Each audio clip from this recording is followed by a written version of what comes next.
આતંકવાદ તમારી દ્રષ્ટિએ શું? બ્રેન વોશ પ્રજા એક લૂંટારાની ટોળી હતી.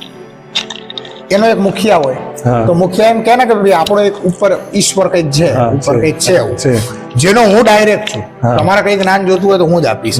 પછી લૂંટારાઓની ટોળીના નિયમો કેવા હોય? એના પણ નીતિ નિયમો હોય, એના પણ એક બંધારણ હોય ને કે આટલી ચોરી કરવી, ચોરીમાંથી આટલો ભાગ કાઢવો, 10% હિસ્સો મેન મુખિયાને આપવો જોઈએ. બરોબર. તો આ લૂંટારાની ટોળી શું કરે? બળાત્કાર કરે, લૂંટ કરે, બીજી પ્રજાને મારે, ઢોળે. એના માટે આ બધું નૈતિક છે.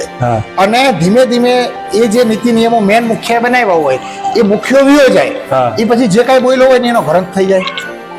અને આ જે ટોળકી છે એ એને ધાર્મિક રૂપ આપી દે. આપણે તો એક ધર્મ છીએ, એટલે એ લૂંટારાની ટોળીની સિસ્ટમ ધીમે ધીમે બદલાય. પેલા તલવારની ધાર ઉપર થાય, પછી ગોળીઓ ઉપર થાય. બરોબર છે, ટેકનોલોજી બદલાય, પણ લૂંટારાના મૂળ સિદ્ધાંત બદલાતા નથી. લૂંટારાઓ આખરે લૂંટારાઓ રહે.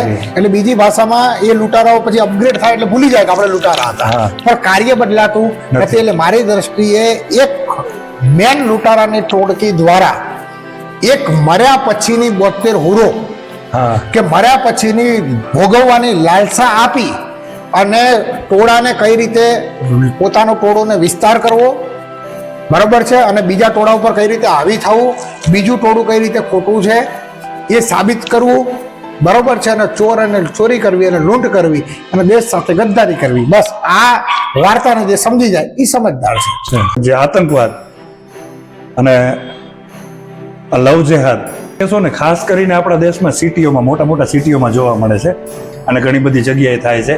એના માટે આપણી સરકાર પણ બધી લડી રહી છે. તો આતંકવાદ ને લવ જેહાદ એના માટે શું કહેશો? અને આમાં આપણા જે બહેનો દીકરીઓ છે એને સંદેશ આપશો? હવે ખૂબ સરસ પ્રશ્ન આપનો. અત્યારે સાંપ્રત સમયની અંદર લવ જેહાદ છે ને એ બહુ એક અઘરો મુદ્દો થઈ ગયો છે.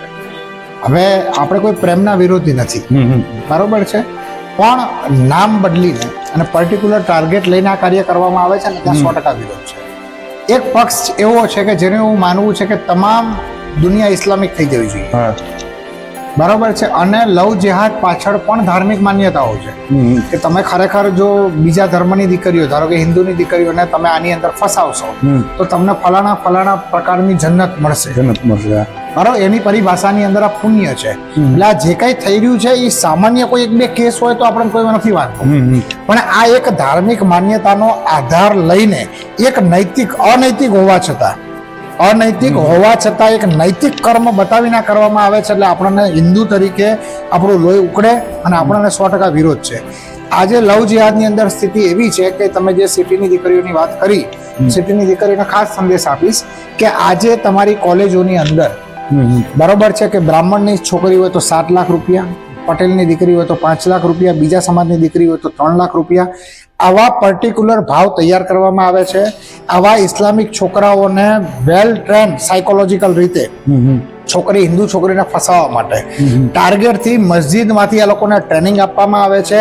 એ ટ્રેનિંગ આપ્યા પછી એ છોકરીને ફસાવવા માટે સામે જે કાંઈ એની પર્સનાલિટી ડેવલપ કરવાની હોય, સારું બાઇક, સારા કપડાં, છોકરીને ફરાવવા માટેના પૈસા, આ તમામ નામ પણ ચેન્જ કરે.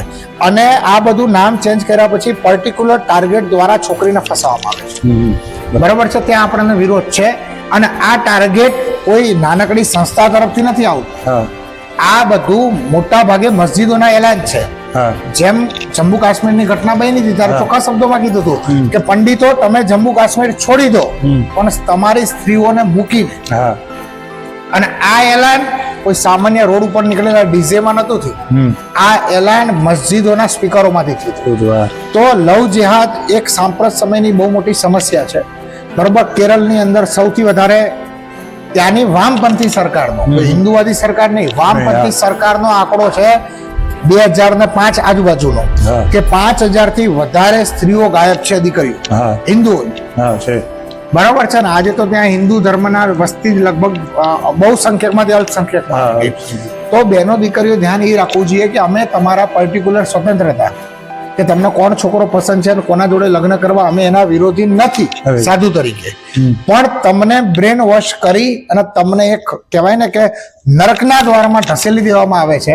અને તમારું ભવિષ્ય ત્યાં ધૂંધળું થતું હોય તો આવી લાલચોની અંદર ફસાવું ન જોઈએ. પ્રેમની અંદર તમે ખાલી એક રૂપ અને ગુણ જોઈ અને તમે એમાંથી એટેચમેન્ટ થઈ જાવ છો. એ છોકરો ખરેખર હિન્દુ છે, મુસ્લિમ છે, એની કમસે કમ તમે જુઓ, એના પરિવારને કમસે કમ તમે ચેક કરો. એના પછી એક નાનકડી લાલચની અંદર, એક નાનકડા આકર્ષણની અંદર ફસાઈ અને અમને તો એ નાનકડી લાલચ લાગશે, પણ ભવિષ્યની અંદર બરાબર છે એમાં હલાલા પણ બનશે, ટ્રિપલ તલાક પણ બનશે, અને તમારી સ્થિતિ, તમે જ્યાં સુધી હિન્દુમાં છો ને ત્યારે તમારી સ્થિતિ માં દુર્ગા અને માં સરસ્વતી જેવી છે, 100%. માં ચામુંડ જેવી છે, માં ખોડિયાર જેવી છે. પણ એમાંથી તમે એક ધાર્મિક માન્યતા અને ધાર્મિક છેતરામણીની અંદર પરમેનન્ટ કોઈ પરિવારની વેશ્યા ન બની જાઓ ને, આની તકેદારી ચોક્કસ રાખજો. બાબુ. અને બીજી વાત બાબુ, આ જ ચર્ચામાં કે પ્રેમનું મહત્વ સમજાવો. પ્રેમનું મહત્વ શું છે? પ્રેમ કોને કહેવાય? પ્રેમ છે ને, પ્રેમ મારી દ્રષ્ટિએ છે ને સ્વતંત્રતા હોય. અત્યારની યુવા પેઢીના જે ગર્લફ્રેન્ડ બોયફ્રેન્ડની વાત કરીએ તો કે છે કે મને જે પસંદ છે તું કપડાં પહેર, ને તને કલર પસંદ છે હું પહેરું. બરાબર છે, આ તો એક બિઝનેસ ડીલ કહેવાય. તને જે પ્રોડક્ટ ગમે છે હું રાખું, મને જે પ્રોડક્ટ ગમે છે તું રાખ. બરાબર છે, તો આ પ્રેમ નથી, પણ પ્રેમના હોવાનો ભાસ છે. એટલે આને મારી ભાષામાં કહી શકાય પ્રેમાભાસ. યુવા પેઢીને પ્રેમ માટે એટલો સંદેશ આપીશ કે તમે છે ને કોઈ પણ વ્યક્તિના વિચારોને પ્રેમ કરજો, કેમ કે વિચાર ક્યારે ઘરડો થતો નથી. શરીર અને બંધારણ બધું ઘડું, મતલબ શરીરનું જે બંધારણ છે ઘરડું થશે, પણ તમે કોઈ વ્યક્તિના વિચારોને જે પ્રેમ કરશો ને, બરોબર છે, તો એ ક્યારે ઘરડો થતો નથી. પ્રેમ તો આપણે નાના હતા ને, આપણે કોઈ શિક્ષિકા ભણાવતા એના ઉપર પણ પ્રેમ હતો, પણ એ નિસ્વાર્થ અને કોઈ નિયમ વગરનો પ્રેમ હતો. આપણે ઘરે ગાયોને રાખતા હતા, આપણે નાની વાછડી માટે પણ પ્રેમ હોય, આપણે આપણા ઈષ્ટ માટે પણ પ્રેમ હોય, આપણે આપણા મા બાપ માટે પણ પ્રેમ હોય. પણ એક સંન્યાસી તરીકે કોઈ પ્રેમનું પૂછે ને લોકો એવું સમજે કે બાપુ આજ ઉપર બોલ્યા. પણ એ ખરેખર પ્રેમ, દુનિયાનો સૌથી સર્વશ્રેષ્ઠ પ્રેમ એ છે કે તમે ઈશ્વરને પ્રેમ કરો.